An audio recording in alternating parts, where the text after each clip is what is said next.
Kamusta mga bata? Welcome sa Batang Bright by Teacher Joy, kung saan bida ang talino sa bawat minuto. Ang pagbabago ng aming komunidad.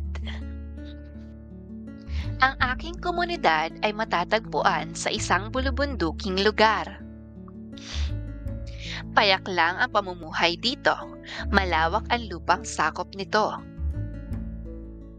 Bawat bundok ay may mga iba't ibang tanim na pinagkukunan ng aming pagkain. Ayon sa matatanda, kakaunti lamang ang mga tao sa aming komunidad noon. Ang mga daan ay kasya lang na daanan ng mga tao. Sa makatwid, hindi pa sementado ang mga ito. Ang aming mga bahay naman ay yari sa mga sanga ng punong kahoy at mga talahib na kung tawagin ay nipa. Kandila lamang ang gamit naming ilaw tuwing gabi. Nang lumaon, ay gumamit na kami ng gasera. Sa pagluluto naman, pagkain ginagamit.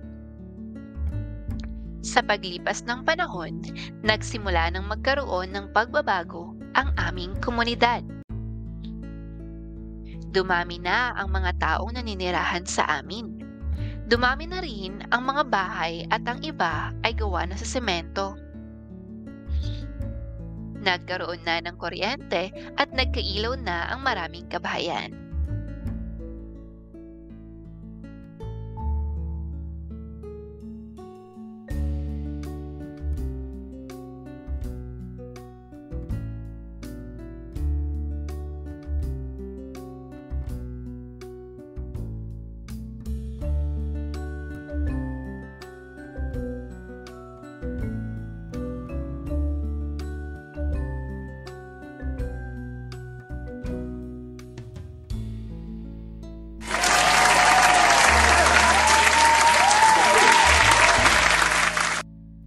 Dito lang yan sa Batang Bright with Teacher Joy.